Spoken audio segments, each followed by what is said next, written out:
6h30? Vamos lá. Ok, Baruch Hashem. Hoje, depois de um pequeno intervalo, vamos agora continuar o livro de Yoshua. A gente está lendo aqui sobre as conquistas do novo líder de Israel, Yoshua, que ele estava conquistando Israel. Já conquistou a primeira cidade, Jericó. A segunda cidade, primeiro teve uma derrota, mas depois eles conseguiram conquistar a cidade de Ai. Então, estamos no finalzinho dessa conquista de Ai, que aqui o Tanakh ele conclui para a gente dizendo que enquanto o povo estavam fazendo a guerra, eles tinham feito uma emboscada, estava aqui nesse dia, a emboscada. Bom, mas Yoshua ele tinha feito um sinal para o povo, para o grupo que estava atrás fazendo uma emboscada contra o inimigo. Ele ficou segurando uma lança. E essa lança, conclui o Tanakh dizendo que ele ficou segurando ela até terminar a guerra. E ao término da guerra ele abaixou a lança. E aí conclui dizendo que eles penduraram na árvore, enforcaram e penduraram o rei. Ele ficou lá até o pôr do sol. Então, eu queria só analisar rapidamente essas duas coisas, antes da gente passar do próximo capítulo. O que acontece, isso lembra bastante, a gente vem vendo, traçando um paralelo entre a conquista de Israel e a saída do Egito. Na saída do Egito, atravessaram o mar. Entrando em Israel, atravessaram o Jordão. Teve vários paralelos. E se a gente for olhar, tem uma guerra que o povo de Israel faz contra os Amalequim, e o Moshe Rabbeinu, ele fica segurando um cajado, quem lembra? Ele fica segurando um cajado o tempo todo, e na hora que eles olhavam, os judeus olhavam para o cajado, eles ganhavam a guerra. Isso que a Torá descreve isso claramente. Qual que é a ideia disso? Então, não é que o cajado permite alguém ganhar a guerra, mas a ideia de olhar para o cajado é olhar para cima. Olhar para cima significa olhar para o céu, olhar para o mundo, olhar para Hashem, lembrar de Hashem. Então, possivelmente... Seria idolatria também. Claro. Então, possivelmente aqui a ideia dele também ficar segurando a lança, e a lança ficar, porque teoricamente essa lança seria só para um sinal. Pessoal, vai lá, pode agir, pode atacar. Mas ele ficou segurando. Já entendi, não precisa ficar segurando. Mas a ideia dele segurar provavelmente é também para o povo olhar para cima, lembrar de quem depende a vitória. E a outra coisa é que em determinadas situações na nossa Torá existem raríssimas situações, mas uma pessoa que ele tem pena de morte, a Torá, às vezes, a pessoa tem que ser pendurada. E aí a Torá fala, olha, quando o sol se pôr, você tira ele de lá. Por quê? Kikilat Hashem Talui. Porque uma vez que tem uma pessoa pendurada, sendo humilhada, depois de enforcada, então você deixar aquilo lá seria você tá profanando o nome de Hashem. Por quê? Porque o ser humano foi criado à imagem de Hashem. Então, você deixar ele demais, você está profanando o nome de Hashem. Tarde.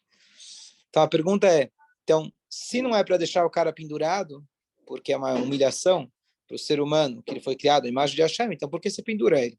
Nem pendura ele. E a resposta é que enquanto ele não corrigiu, enquanto ele não espiou pelo seu pecado, ele perdeu a imagem de Hashem. Ele está com uma imagem de animal, está com uma imagem de uma pessoa malvada.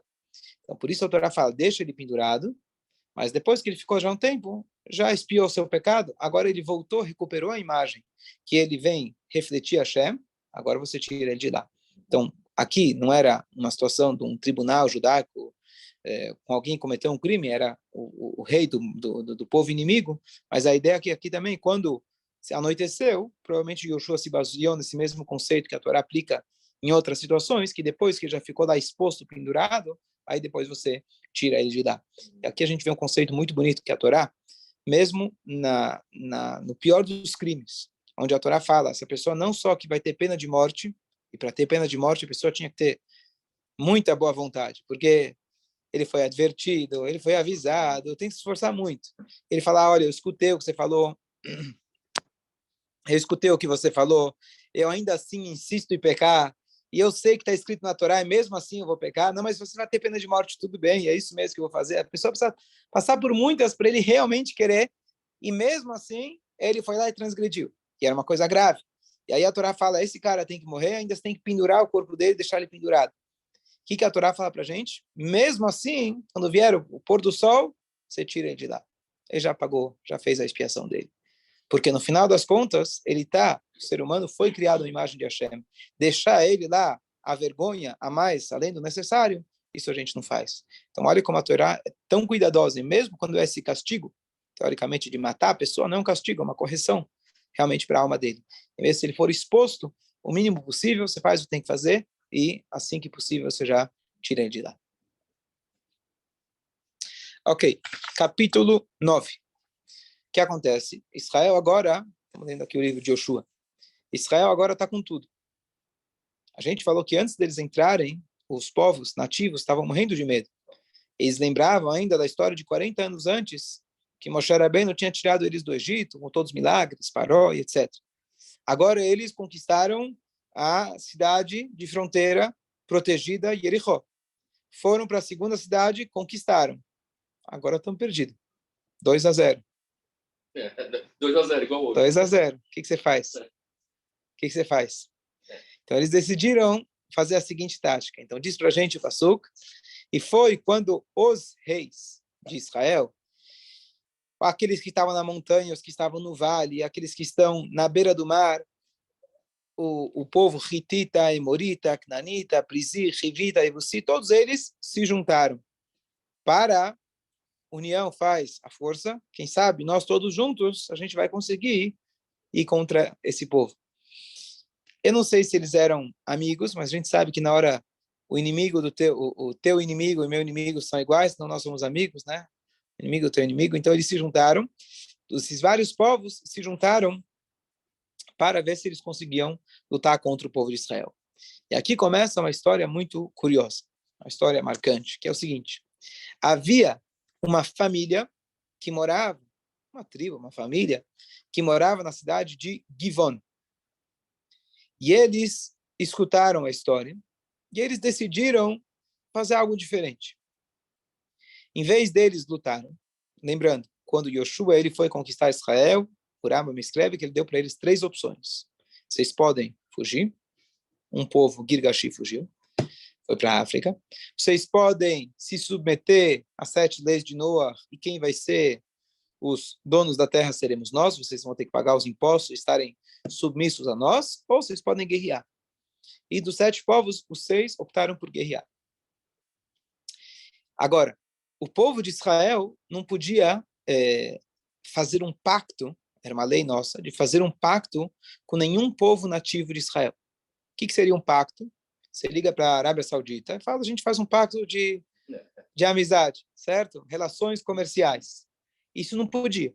O que Hashem tinha ordenado, quem quer ficar na terra, ele precisaria ser submisso, não é um pacto. Pacto é uma ideia bilateral. Submisso é unilateral. Você vai ficar lá, você vai ter que pagar os impostos para a gente, são submissos a nós.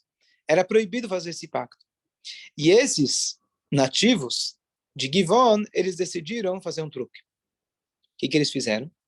Eles decidiram fingir, se fantasiar de estrangeiros. Eles vão conseguir enganar o povo, vão fazer com eles um trato de paz, e aí depois que eles fizeram, eles vão descobrir, poxa, fizemos um erro. Então vamos ver como que eles fizeram isso, mas eles foram realmente espertos, porque o povo não poderia ter feito um trato de paz. E eles não queriam ir para a guerra. Eles também não queriam se incomodar e sair da terra, não queriam ser submissos. Então, eles inventaram uma quarta opção, muito esperta da parte deles, e eles fingiram que eles não eram nativos da terra para poder estar de boa. Vamos ver aqui qual foi o resultado final. Então, eu vou ler com vocês para explicar aqui o que aconteceu. Então, eles fizeram um truque. Eles fingiram que eles vieram de um local distante. Eles colocaram aquelas celas, aqui fala saquim, como se fosse celas já antigas em cima dos animais deles, como se fosse que eles estão vindo de um longo caminho.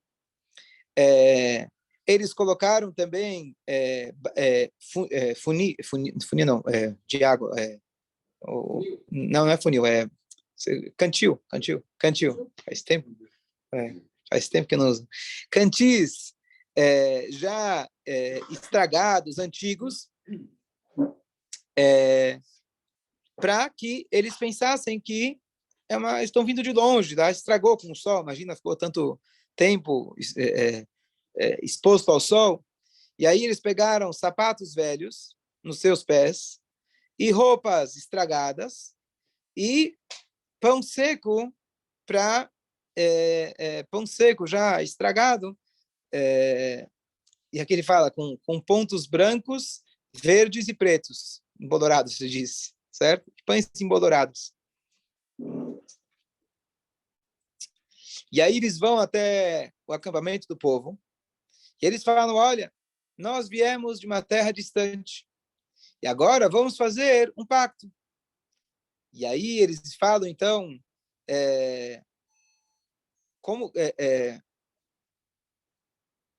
e aí eles falaram, mas espera aí, quem são vocês? Como a gente vai saber quem são vocês? E para a gente poder fazer um pacto com vocês. E aí eles então vieram, falaram, Yoshua, nós somos seus servos. Nós viemos de uma terra longe. Eles falaram, de onde vocês são? De onde vocês vieram? Olha, a gente veio de uma terra muito distante.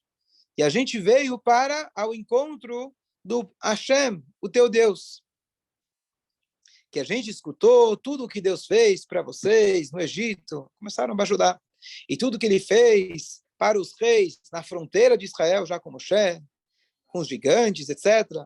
Então, os nossos anciãos da nossa terra falaram para a gente, olha, peguem se preparem para o caminho, peguem uma marmita com vocês para o caminho, fazem um lanche e vão em direção a esse povo e digam para eles que vocês estão aqui prontos para nos servir. Então,